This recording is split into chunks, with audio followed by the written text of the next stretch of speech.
அன்பிற்கினிய சகோதர சகோதரிகளே, நம் அனைவர் மீதும் ஏக இறைவனுடைய அமைதியும் கருணையும் உண்டாகட்டுமாக என்கிற உயரிய பிரார்த்தனைகளோடு பாலஸ்தீனம் மீதான இஸ்ரேலிய ஆக்கிரமிப்பு இராணுவத்தினுடைய 2 ஆண்டுகால யுத்தங்கள் நடைபெற்று முடிந்து இன்றோடு 165வது நாட்களை நாம் கடந்து கொண்டிருக்கக்கூடிய இந்த சூழல்ல இன்றைய நாளிலும் காசாவினுடைய சில பகுதிகளை இலக்கு வைத்து இஸ்ரேலிய ஆக்கிரமிப்பு இராணுவம் சில தாக்குதல்களை மேற்கொண்டிருக்கக்கூடிய செய்திகள் வெளியாகி இருக்கிற அதே நேரத்தில் லெபனானுடைய லிட்டானி ஆற்றை சுற்றி இருக்கக்கூடிய ஆற்றின் மேலால் ஏற்படுத்தப்பட்டிருக்கக்கூடிய எல்லா பாலங்களையும் குண்டு வைத்து தகர்த்து கொண்டிருக்கிறது இஸ்ரேலிய ஆக்கிரமிப்பு இராணுவம் என்கிற செய்திகளும் இன்றைக்கு தொடர்ந்து வெளியாகி கொண்டிருக்கிறது. இப்படியான சூழல்ல நமக்கெல்லாம் தெரியும், ஈரானுக்கும் அமெரிக்க இஸ்ரேலுக்கும் இடையிலான யுத்தம் என்பது எதிர்பாராத பல திருப்பங்களை உண்டாக்கி கொண்டிருக்கிறது.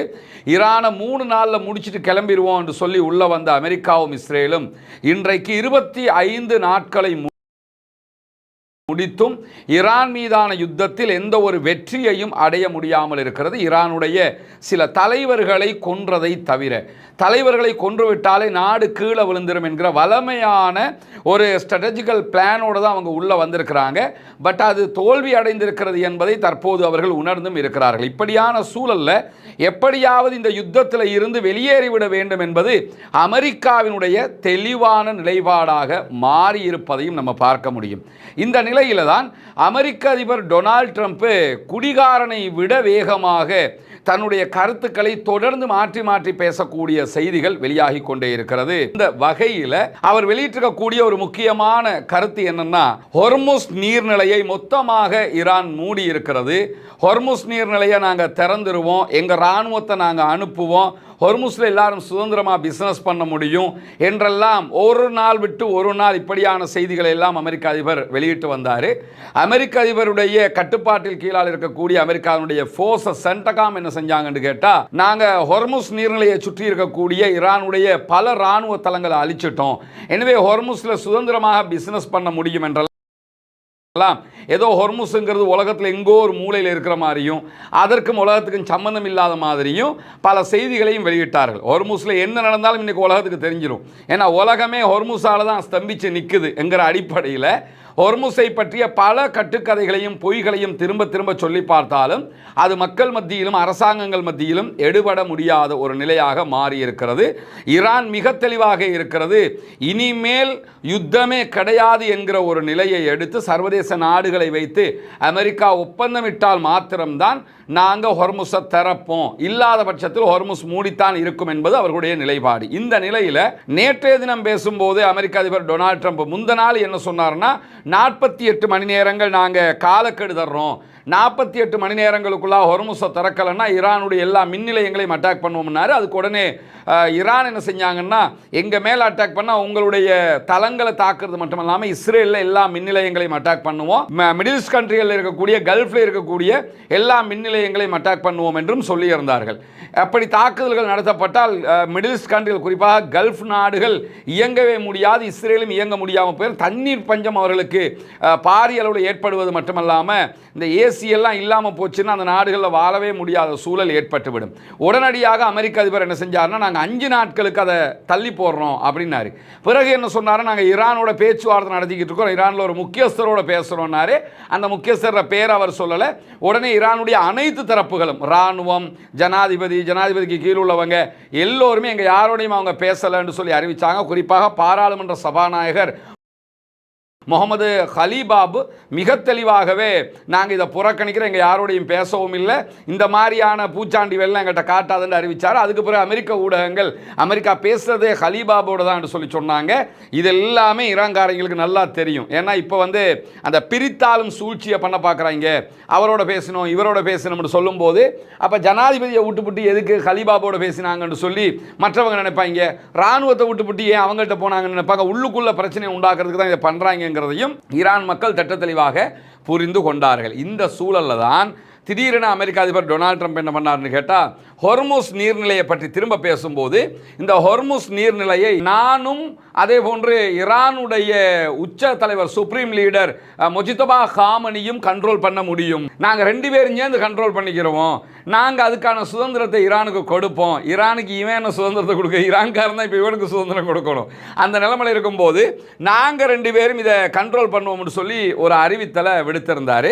அந்த அறிவித்தலுக்கு பதிலடியாக இன்றைக்கு ஈரானுடைய ஆப்பிரிக்காவினுடைய செயல்பாட்டு தளம், ஒரு ஈரானுடைய எம்பசி, சவுத் ஆப்பிரிக்காவினுடைய எம்பசி இன்றைக்கு இப்படி ஒரு புகைப்படத்தை வெளியிட்டு அமெரிக்க அதிபர் டொனால்ட் ட்ரம்பை வச்சு செஞ்சு விட்டாங்க. அதாவது இது ஒரிஜினல் ஸ்டேரிங். இதை பார்த்தீங்கன்னா இது குழந்தைகள் விளையாடுறதுக்காக வண்டிக்குள்ளே மாற்றுறதுங்கிறது எல்லாருக்குமே தெரியும். இந்த 2ஐயும் போட்டு காட்டி ஹொர்முஸினுடைய ஒரிஜினல் எங்ககிட்ட இருக்குது, நீங்கள் வேணும்னா இதில் விளையாடிக்கிறங்க அப்படின்னு சொல்லி கிண்டலாக அவர்கள் இந்த செய்தியை வெளியிட்டிருப்பதையும் நீங்கள் பார்க்க முடியும். அந்த அளவுக்கு அமெரிக்க அதிபர் டொனால்ட் ட்ரம்பினுடைய நிலை ரொம்ப கேவலமான கிண்டலான நிலையாக மாறி இருக்கக்கூடிய சூழல் தற்போது உருவாகி இருக்கிறது. அதை தாண்டி ஈரானுக்கு எதிரான இராணுவ தலையிட்ட முதல்ல ஆரம்பித்தது யாரு என்று சொல்லி இது, அதாவது ஜெயிச்சிருந்தாங்கன்னு வைங்க ஈரானுடைய தாக்குதலை, நான் தான் ஆரம்பித்தேன், நான் தான் ஜெயிச்சேன்னு சொல்லி எல்லாம் நிற்பாங்க. இன்றைக்கு அமெரிக்காவில் நடைபெற்ற, டென்னசியில் நடைபெற்ற ஒரு வட்டவேசை மாநாட்டில் அமெரிக்க அதிபர் டொனால்ட் ட்ரம்ப் இருக்கிறாரு. அதே போன்று அமெரிக்காவினுடைய பென்டகனுக்கு பொறுப்பாக இருக்கக்கூடிய, இராணுவங்களுக்கு பொறுப்பாக இருக்கக்கூடிய பீட் ஹெக்ஸத் இருக்கிறாரு. எல்லாரும் இருக்கும்போது அமெரிக்க அதிபர் டொனால்ட் ட்ரம்ப் மைக்கை பிடிச்சி என்ன சொல்கிறாருன்னா, இந்த யுத்தத்தை நடத்தணும்னு பீட்டர் நீங்கள் தானே சொன்னீங்க, நீங்கள் சொன்னதுனால தான் நான் ஆரம்பித்தேன்.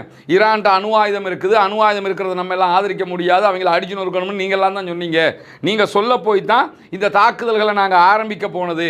இல்லைன்னு சொல்லி சொன்னால் ஆரம்பிச்சிருக்கிறவே தேவையில்லை என்கிற விதமாக இன்றைக்கு அமெரிக்க அதிபர் டொனால்ட் ட்ரம்ப் தன்னுடைய பிழையை மொத்தமாக பென்டகனுடைய இராணுவத்திற்கு பொறுப்பான பீட் ஹெக்ஸத் மேலே தூக்கி போட்ட காட்சிகள் எல்லாம் உருவாகி இருக்கிறது. என்ன காரணம்னு கேட்டால், இப்போ 2 காரணங்களை அமெரிக்கா இஸ்ரேலிய ஊடகங்கள் மொத்தமாக சொல்லிக் கொண்டிருக்கிறது. சில அதிகாரிகள் இஸ்ரேல் எப்படியுமே தாக்குதல் நடத்த தான் இருந்தாங்க ஈரான் மேலே, அதனால தான் நாங்களும் சேர்ந்து தாக்குதல் நடத்தினோம் அப்படிங்கிறாங்க. சில பேர் என்ன சொல்கிறாங்கன்னு கேட்டால், ஈரானுடைய அணு ஆயுத அந்த பலத்தை நாங்கள் வைக்க முடியாது, அணு ஆயுதத்தை வச்சுக்கிறத நாங்கள் ஏற்றுக்கிற முடியாது, அதனால தாக்குதல் நடத்தி. எதனால் தாக்குதல் நடத்தினாலும் இப்போ முட்டிக்கிட்டு மோதிக்கிட்டு கேவலப்படுறது அமெரிக்கா என்பதிலே எந்த விதமான மாற்று கருத்தும் கிடையாது. இதனால் உருவாகி இருப்பது பிராந்திய ரீதியிலான மிகப்பெரியதொரு நெருக்கடியை அமெரிக்கா உண்டாக்கி விட்டது. ஏன்னா ஜிசிசி கண்ட்ரிஸ் எல்லாம் அடுத்து எப்போ எந்திரிச்சு நிற்கிறதுன்னு யோசிச்சுக்கிட்டு இருக்கிறாங்க. அரபு நாடுகளுக்கு தலையெடுக்க முடியாத ஒரு இக்கட்டை உண்டாக்கி விட்டது அமெரிக்கா. அதை தாண்டி இஸ்ரேலுக்கு இந்த யுத்தத்தை எப்படா முடிக்கிறதுன்னு தெரியாமல் முடிச்சா, இப்போ தோல்வியோட முடிச்சுட்டா, ஆல்ரெடி காசாவில் தோத்தாச்சு, லெபனானில் தோத்தாச்சு, இப்போ இதுலையும் தோத்துட்டோம்னா பெஞ்சமின் நெத்தன்யாஹு காலி, டோட்டலாக எலெக்ஷனில் ஊற்றி மூடிடுவாங்கிறது தெரியும். அதனால் இதை புலிவால பிடிச்ச கதையாக அமெரிக்காவும் இஸ்ரேலும் தடுமாறிக்கொண்டிருக்கிறது என்கிற நிலையில் மிக தெளிவாக இன்றைக்கு கத்தருடைய ஃபாரின் மினிஸ்டர் ஒரு செய்தியை சொல்லிவிட்டார். அது என்ன செய்தி என்று கேட்டால், இந்த யுத்தத்தில் வளைகுடா பிராந்தியத்தினுடைய பாதுகாப்பு அமைப்பு மொத்தமாக உடைந்து சுக்குநூறாகி விட்டது. இதுதான் மெயின் சாப்டர். என்னன்னு கேட்டால், இந்த யுத்தத்தில் யார் ஜெயிச்சா யார் தோத்தாங்கிறத தாண்டி வளைகுடா நாடுகளுடைய பாதுகாப்பு அரணே மொத்தமாக உடைக்கப்பட்டுடுச்சு. அதை உடைச்சது யாருன்னு கேட்டால் அமெரிக்காவே தான். அமெரிக்கா ஈரானோட சண்டைக்கு போனதுனால, ஈரான் அமெரிக்காவினுடைய தளங்கள் அரபு நாடுகளில் இருக்கிறதுனால அந்த தளங்கள் மேலே அட்டாக் பண்ணால், இந்த தளங்கள் எல்லாம் ஏன் கொண்டு கத்தார் வச்சாங்க, துபாய் வச்சாங்க, சவுதி அரேபியா, பஹ்ரைனு, இவங்க அத்தனை பேரும் இந்த இராணுவ தளங்களை எல்லாருமே உருவாக்கிக்கிட்டது எதுக்குன்னு கேட்டால், எங்கள் மேலே நாளைக்கு யாராவது அட்டாக் பண்ணினா உடனே அமெரிக்கா காப்பாற்றும், அமெரிக்கா நிற்பா எங்களுக்காக. அதுக்கு தான் லட்சக்கணக்கு கோடிக்கணக்கு பில்லியன்களில் என்ன பண்ணாங்கன்னு கேட்டால், அமெரிக்காவுக்கு கப்பம் கட்டிக்கிட்டே இருந்தாங்க. பழங்கால மன்னர்கள் மாதிரி இப்போவும் கப்பம் கட்டிக்கிட்டே இருந்தாங்க. அந்த கப்பம் எல்லாம் எடுத்துக்கிட்டு, பணத்தை எல்லாம் எடுத்துக்கிட்டு, இப்போ யுத்தம் என்று வரும்போது அவன் இஸ்ரேலை பாதுகாக்கிற வேலையை தான் பார்க்குறானே தவிர அதையும் பாதுகாக்க முடியல, அது வேறு விஷயம். ஆனால் அரபு நாடுகளை கைவிட்டு விட்டார்கள். அரபு நாடுகளுடைய பாதுகாப்பை மொத்தமாக சுக்குநூறாயிடுச்சு. சில நேரங்களில் நீங்கள் பார்ப்பீங்க, சில அரபு நாடுகள் நாங்கள் ஈரானுக்கு எதிராக தாக்குதல் நடத்த தயாராகி கொண்டு இருக்கிறோம்பாங்க. தயாராகிறோம்னா அந்த தண்ணிக்குள்ளே இறங்க போகிறோம்பாங்கல்ல, கையிலேயே பிடிச்சிக்கிட்டு. அது மாதிரி என்னென்னா, இறங்கி நீ என்னத்தை பண்ண முடியும்? உங்கள்கிட்ட என்ன இருக்குது அங்கே அடிக்கிறதுக்கு? ஒன்று அமெரிக்காவுக்கே தாக்கு பிடிக்க முடியலை, ஒன்றால் தாக்கு பிடிக்க முடிஞ்சிருமா? ஏன்னா அமெரிக்காவை நம்பித்தான் முழுவதுமாக இருந்தார்கள். மொத்தமாக உடைந்து சுக்குநூறாகி விட்டது. இந்த யுத்தத்தின் யுத்தத்தின் போது வளைகுடாவினுடைய பிராந்திய பாதுகாப்பு அமைப்பை எடுப்பதற்கு வழியில்லாமல் உடைந்து சுக்குநூறாகி இருக்கிறது என்று கத்தாருடைய வெளியுறவு அமைச்சகத்தினுடைய செய்தி தொடர்பாளர் இன்றைக்கு மிக தெளிவாக ஒப்புக்கொண்டு அறிக்கை வெளியிட்டிருக்கிறார். இதே நேரத்தில் இன்றைக்கு ஈரான் வெளியிட்டிருக்கக்கூடிய அறிவிப்பில் IRGC வெளியிட்டிருக்கக்கூடிய அறிவிப்பு இன்றைக்கு வெளியாகி இருக்கிறது. முழுமையான வெற்றி கிடைக்கிற வரைக்கும் ஆயுதப்படைகள் போராடி கொண்டே இருக்கும் என்று சொல்லி நாட்டினுடைய ஆயுதப்படைகளை மேற்கோள் காட்டி பிரஸ் டிவியிலே வெளியிடப்பட்டிருக்கக்கூடிய அறிவிப்பில் ஹாத்தமல் அன்பியா மத்திய தலைமையகத்தைச் சேர்ந்த அலி அப்துல்லாஹி இன்றைக்கு வெளியிட்டிருக்கக்கூடிய அறிவிப்பில் இதை சொல்லி இருக்கிறாரு. அதாவது IRGCயினுடைய எல்லா செய்திகளையும் யார் வெளியிடுவான்னு கேட்டால் ஹாத்தமல் அன்பியா என்கிற ஆயுத பிரிவு தான் வெளியிடுவாங்க. அவர்களுடைய செய்தி தொடர்பாளர் தான் இந்த செய்தியை வெளியிட்டிருக்கிறாரு. பிரஸ் டிவி இதை ஒளிபரப்பு செய்திருக்கிறது. ஈரானுடைய வலிமையான ஆயுதப்படைகள் ஈரானுடைய ஒருமைப்பாட்டை பாதுகாப்பதையும் பெருமையை பாதுகாப்பதையும் வெற்றியுடனும் உறுதியுடனும் செய்ய வேண்டும் என்பதில் உறுதியாக இருக்கிறார்கள். முழுமையான வெற்றி கிடைக்கிற வரைக்கும் இந்த யுத்தம் தொடரும் அப்படின்னு சொல்லி இன்றைக்கு ஈரான் மீண்டும் அறிவித்திருக்கக்கூடிய செய்திகளுக்கு மத்தியில் இன்றைக்கு ஈரான் பல இடங்களில் இஸ்ரேல் மேலே தாக்குதல்களை நடத்தி இருக்கிறார்கள். டெல் அவீவில் நடத்தப்பட்ட தாக்குதல்களில் புகை மண்டலம் கிளம்பி வருகிற காட்சிகளை நீங்கள் பார்க்குறீங்க. குறிப்பாக ஐநாவில் இஸ்ரேல் ஒரு மசோதாவை கொண்டு வர்றாங்க. என்ன மசோதான்னு கேட்டால் எங்கள் மேலே ஈரான் கிளஸ்டர் வகையான குண்டுகளை பயன்படுத்துகிறாங்க, கொத்து குண்டை பயன்படுத்துகிறாங்க, இது பொதுமக்களை அழிக்கக்கூடியது, எனவே அதை நிறுத்துங்க. இதே கிளஸ்டர் குண்டை இஸ்ரேல் காசாவில் போட்டது. இதே மாதிரி பாலஸ்தீனம் சார்பாக அல்ஜீரியா ஐநாவில் கிளஸ்டர் குண்டை யூஸ் பண்ணாதீங்க என்று தீர்மானம் கொண்டு வந்தது. அமெரிக்கா அதனை அந்த தீர்மானத்தை மொத்தமாக வீட்டோவை பயன்படுத்தி இல்லாமல் ஆக்கினாங்க. காசாவில் அழிக்கும் போது உனக்கு கிளஸ்டர் குண்டுன்னா என்னன்னு தெரியல, கிளஸ்டர் குண்டுடைய அழிவு உனக்கு தெரியல, இந்த கொத்து குண்டால எத்தனை பேர் சாகுவாங்கிறது உனக்கு தெரியல. இன்னைக்கு அவனுக்கு அட்டாக் பண்ணும்போது பொதுமக்களை கொள்கிறார்கள். கிளஸ்டர் குண்டை பயன்படுத்த வேணாம்னுங்க, யுத்தம் வந்துட்டா இந்த குண்டை பயன்படுத்தி சண்டைன்னு வந்துருச்சு, மூஞ்சில குத்தாத, கன்னத்தில் குத்தாத, வயிற்றுல குத்தாதன்னு சொல்ல முடியுமா? சண்டைன்னு வந்தால் எங்கெல்லாம் நீ குத்துறியோ அதை தாண்டி எல்லாம் குத்துவாங்க. சண்டையில் எவன் ஜெயிக்க போகிறான், எப்படி ஜெயிக்க போகிறாங்கிறதா முக்கியமானதுங்கிற வகையில் யுத்தத்தில் இந்த ரூல் எல்லாம் எவனாவது ஃபாலோ பண்ணுவானா? அப்போ கிளஸ்டர் குண்டுடைய ஆபத்து யாருக்கு இப்போ புரியுதான்? இஸ்ரேலுக்கு புரியுதான். ஏன்னா ஈரான் போடக்கூடிய கிளஸ்டர் குண்டு எப்படி போடுறான்னு கேட்டால் நம்ம ஏற்கனவே சொல்லியிருக்கிறோம். ஒரு குண்டு 24 ஒரு தலை அப்படி பிரிஞ்சதோட 24 ஏவுகணைகள் மாதிரி பிரியும். அந்த 24 இருந்து ஒவ்வொன்றிலையும் 80 குண்டுகள் பிரியும். மொத்தத்தில் 2000 கிட்டத்தட்ட 2000 குண்டுகள் 8 to 10 கிலோமீட்டர் சரௌண்டிங்கில் போய் அட்டாக் பண்ணும். இதில் இருக்கக்கூடிய அந்த அந்த அந்த ஏவுகணையில் இருக்கக்கூடிய இன்னும் ஒரு ஸ்பெஷாலிட்டியாக அது தொடர்பான ராணுவ வல்லுநர்கள் என்ன சொல்றாங்கன்னு கேட்டால், கிளஸ்டர் குண்டுகள் தாக்கப்படும் போது கிளஸ்டர் குண்டுகள் உள்ள விண்வெளியை தாண்டி திரும்ப அட்டாக் பண்ணுகிற இடத்துக்குள்ள வரும்போது அந்த வர்றதுக்கு முன்னாடியே, அதாவது அந்த தலை விரிவதற்கு முன்பதாக, ஒரு ஏவுகணையில் இருந்து 24 பிரிவதற்கு முன்பதாகவே இவர்களுடைய அயன் டோமோ ஏதோ ஒன்றுக்கு உதவாத சில டோமுகள் வச்சுருக்காங்கல்ல, அதில் இருந்து போகிற ஏவுகணை அட்டாக் பண்ணி அதை அழிச்சதுன்னு சொன்னால் அது அட்டாக் பண்ணாது, அழிச்ச மாதிரி ஆயிரும். அது பிரிஞ்சதுக்கு பிறகு எந்த ஒரு அயன்டோமாலேயோ தேடாலேயோ உலகத்தில் அவன் வச்சிருக்க எந்த பாதுகாப்பறனாலேயோ அதை தடுக்க முடியாது. அதனால தான் கிளஸ்டர் குண்டு அட்டாக்ல கடுமையான விளைவுகளை அவர்கள் சந்தித்து வருகிறார்கள். தற்போது ஐநாவில் போய் இதை முறையிடுகிற அளவுக்கு நிலைமை மாறி இருக்கக்கூடிய நிலையில் இன்றைக்கு இஸ்ரேலுடைய பல பகுதிகள் மேலே ஈரான் தாக்குதல்களை நடத்தி இருக்கிறது. அதை தாண்டி இன்றைக்கு நடத்தப்பட்ட தாக்குதலுடைய புகைப்படங்களையும் அல் ஜசீரா வெளியிட்டிருக்கிறது. குறிப்பாக அல் ஜசீரா வெளியிட்டிருக்கக்கூடிய செய்திகளில் இஸ்ரேலுடைய பென் குரியன் விமான நிலையம், இது ரொம்ப முக்கியமான ஒரு விமான நிலையம். அந்த விமான நிலையத்தின் மீது ஈரான் தாக்குதல் நடத்தி இருக்கிறது. ஹைஃபா பகுதிகளில் இருக்கக்கூடிய பல வசதிகளை, உள்கட்டமைப்பு வசதிகளை நோக்கி தாக்குதல்கள் நடத்தப்பட்டிருக்கிறது. ட்ரோன் மூலமாகத்தான் இந்த தாக்குதல்கள் நடத்தப்பட்டதாக ஈரான் சொல்லுகிறார். அதே நேரத்தில் இஸ்ரேலுடைய பல அடுக்கு பாதுகாப்பு திறன்கள் என்று அவங்க சொன்னதையெல்லாம் மீறி போய் இந்த தாக்குதல்கள் நடத்தப்பட்டிருக்க. டெல் அவீவுடைய வடக்கு அதே போன்று மத்திய பகுதிகளில் இருக்கக்கூடிய இஸ்ரேலுடைய உளவு நிறுவனங்கள் மேலே தாக்குதல்கள் நடத்தப்பட்டிருக்கிறது. ஏன்னா நேற்று ஈரான் மேலே நடத்திய தாக்குதல்களுக்கு இஸ்ரேல் என்ன சொன்னாங்கன்னா, ஐஆர்ஜிசியினுடைய உளவு பிரிவின் 2 கட்டடங்கள் மேலே அட்டாக் பண்ணதா சொன்னாங்க. இன்றைக்கு ஐஆர்ஜிசி தெளிவாகவே அவர்களுடைய உளவு நிறுவனங்கள் மேலே தாக்குதல்களை நடத்தியிருக்கிறார்கள். இன்றைய தினம் கத்தரில் இருக்கக்கூடிய ஹமத் பின் ஹலீஃபா பல்கலைக்கழகத்தினுடைய பொது கொள்கைகளுக்கான பேராசிரியர் சுல்தான் பராக்கத் என்பவரை அல் ஜசீரா இன்னைக்கு பேட்டி எடுக்கிறாங்க. பேட்டி எடுக்கும்போது அவர் என்ன சொல்றாருன்னு கேட்டால், ட்ரம்ப் ட்ரம்ப் இப்போ என்ன நிலையில் இருக்கிறார் என்று சொல்லி சொன்னால், உண்மையிலேயே ட்ரம்பினுடைய நிலைப்பாடு இந்த யுத்தத்தினால சலித்து போய் இதில் இருந்து வெளியேறதுக்கு ஒரு வழியை தேடிக்கிட்டு இருக்கிறாரு. இந்த யுத்தத்தில் அவர் இனிமே எப்படா தப்பிச்சு போறங்கிற ஒரு நிலையில தான் தற்போது அவருடைய நிலைப்பாடு இருக்கிறது என்று சொல்லி இன்றைக்கு குறித்த பேராசிரியர் சொல்லுகிறது மட்டுமல்லாம, யுத்தத்தை நிறுத்துகிற முடிவு அவருடைய கையில் இல்லை என்பது அவருக்கு தெரியும். அது இஸ்ரேலுடைய கையில் இருக்குது. ஏன்னா யுத்தத்தை ஆரம்பித்ததும் இஸ்ரேல் தான், யுத்தத்தினுடைய முடிவையும் இஸ்ரேல் தான் முடிவெடுக்கும். ஏன்னா அந்த ஜூவிஷ் லாபிங்கிறது அமெரிக்காவில் உச்சமாக இருக்கிறது. அமெரிக்காவினுடைய எல்லா செயல்பாடுகளையும் முடிவெடுக்கிற அளவுக்கு யூதர்கள் தான் இருக்கிறாங்க.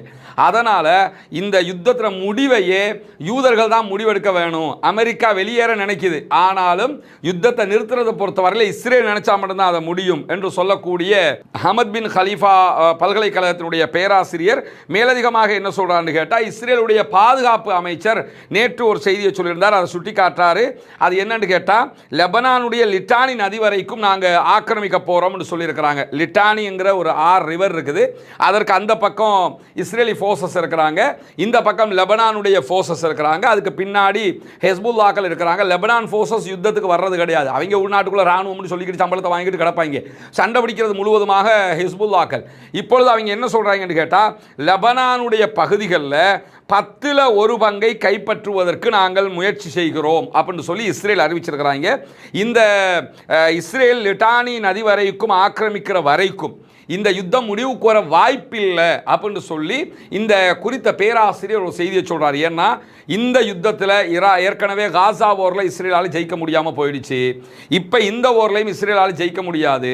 அமெரிக்கா வேற வெளியே போகிறதுக்கு ட்ரை பண்ணிக்கிட்டு இருக்குது. இப்போ எப்படியாவது நாங்கள் ஜெயிச்சோங்கிறத காட்டணும்னா லெபனானில் ஒரு சில பகுதிகளையாவது கைப்பற்றி முடிக்கணும்.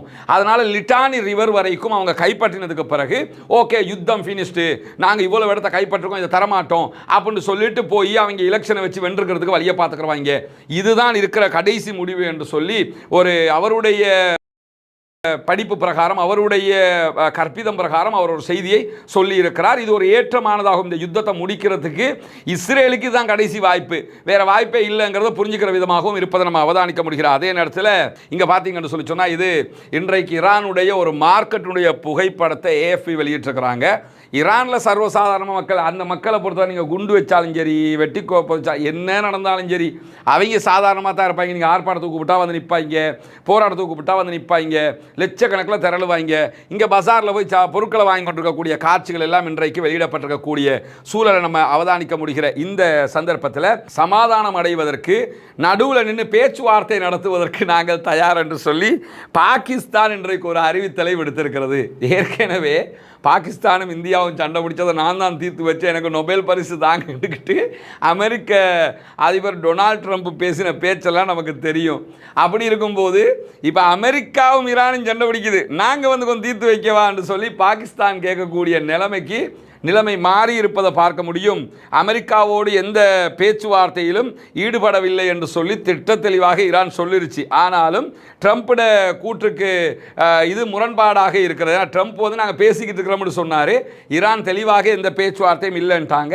ஆனால் அல் ஜசீரா வெளியிட்டிருக்கக்கூடிய செய்திகளில் பாகிஸ்தானுடைய இராணுவ தளபதி ஞாயிற்றுக்கிழமை ட்ரம்ப்போட பேச்சுவார்த்தை நடத்தியிருக்கிறார். இன்னும் அதுக்கு பிறகு ஒரு நாள் கழித்து பிரதமர் ஷபாஸ் ஷரீப் என்ன பண்ணியிருக்கிறார்னா, ஈரானுடைய அதிபர் மசூத் பெசக்ஷியனோட பேசியிருக்கிறார் என்று சொல்லியும், இதைத் தொடர்ந்து பாகிஸ்தானுடைய வெளியுறவு அமைச்சர் ஈரான் அதே போன்று துருக்கியினுடைய ஃபாரின் மினிஸ்டர்ஸோட பேசியிருக்கிறாங்கிற செய்திகள் வெளியாக இருக்குது.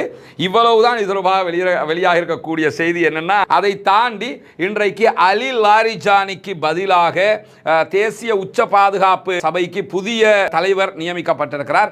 இவர்தான் புதிதாக நியமிக்கப்பட்டிருக்கக்கூடிய ஈரானுடைய நேஷனல் செக்யூரிட்டி ஃபோரம் உடைய தலைவராக பொறுப்பாளராக இருக்கிறார்.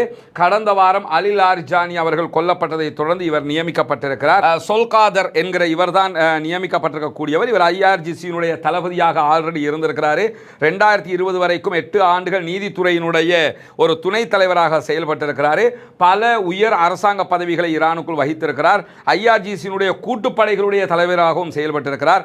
IRGC-யின் துணை தலைமை தளபதியாகவும் பணியாற்றியிருக்கிறார். இப்படி பல பொறுப்புகளை வகித்திருக்கக்கூடிய இவர்தான் தற்போது ஈரானுடைய உச்ச பாதுகாப்பு சபையினுடைய தலைமை பொறுப்பை ஏற்றிருக்கிறார். இப்படியான சூழல்ல லெபனான் இன்னைக்கு என்ன பண்ணியிருக்கிறாங்க ஈரானுடைய தூதரை வெளியேற்றி இருக்கிறார்கள், ஈரான்ல இருந்த லெபனானுடைய தூதரையும் மீள அழைத்திருக்கிறார்கள் என்கிற செய்திகளும் வெளியாகி இருக்குது. ஏன்னா ஈரானால தான் இந்த யுத்தம் நடக்குது, அதனால எடுக்கிறோம்னு. ஏன்னா இவங்களை பொறுத்தவரை துப்பு கட்டவங்க ஒரு நாள் போய் சண்டை பிடிக்க போறவங்க கிடையாது, அதனால இந்த வேலையை செஞ்சிருக்கிறாங்க என்கிற நிலையில லெபனான், காசா இந்த பகுதிகளில் பொதுமக்களை இஸ்ரேல் மீண்டும் மீண்டும் குறிவைத்தால் இஸ்ரேலுடைய கட்டுப்பாட்டு பகுதிகள் மேல பலத்த தாக்குதல்களை நடத்துவோம் என்று IRGC இன்றைக்கு கடுமையான காட்டமான ஒரு அறிவிப்பை விடுத்திருக்கிறார்கள்.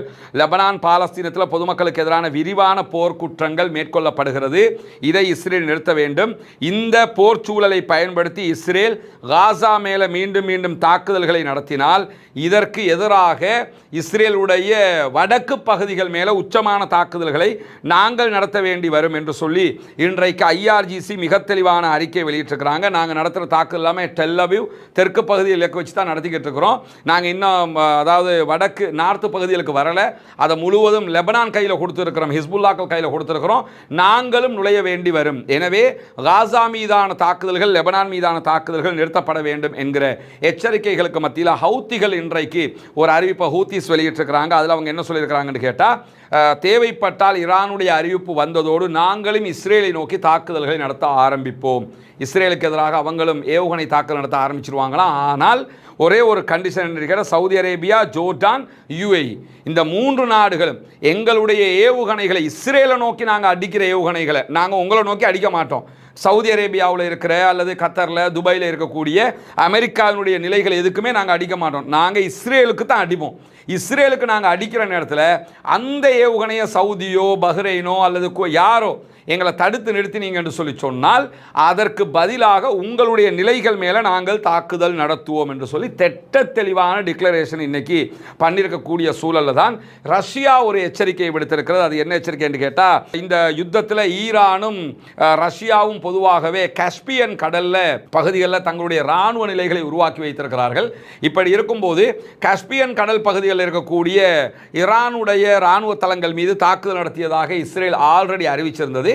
இனிமேல் இப்படியான தாக்குதல்கள் நடத்தப்படக்கூடாது, ஏன்னா அது எங்களுடைய கூட்டு இராணுவ முயற்சியாக இருக்கிறது, அதன் மீது தாக்குதல் நடத்தினால் நாங்களும் இதில் இன்வால்வ் ஆக வேண்டி வரும் என்கிற செய்திகளையும் இன்றைக்கு ரஷ்யா மிக தெளிவாக விடுத்திருப்பதை நாம் பார்க்க முடியும். எனவே பொறுத்திருந்துதான் பார்க்க வேண்டும் அடுத்தடுத்து என்னவெல்லாம் நடக்கப் போகிறது என்பதை. ஈரான் விடாப்பிடியாக சமாதானம் என்று வந்தால், நிரந்தர சமாதானம் வந்தால் மட்டும்தான் ஹொர்முஸை திறப்போம், யுத்தத்தை நிறுத்துவோம்ங்கிறாங்க. புலிவால பிடிச்ச கதையாக இஸ்ரேலும் அமெரிக்காவும் இந்த யுத்தத்தை ஏண்டா ஆரம்பிச்சோம்னு, நான் ஆரம்பிக்கல, நீ தான் ஆரம்பிச்ச, நீ ஆரம்பிக்கல, அவன் தான் ஆரம்பிச்சான்னு கூட்டு சண்டை பிடிக்கக்கூடிய நிலைக்கு தள்ளப்பட்டிருக்கிறார்கள். என்ன செய்வது அடுத்து என்பதை தெரியாமல் அரபு நாடுகள் திகைத்து நிற்கிறார்கள் என்பதுதான் இப்போது இருக்கக்கூடிய லேட்டஸ்டான அப்டேட்டாக இருக்கிறது. அடுத்தடுத்த செய்திகள் வருகிற போது உங்களிடத்தில் கொண்டு வந்து சேர்ப்பதற்கு தயாராக இருக்கிறோம். தொடர்ந்து இணைந்திருங்கள். ரஸ்மின்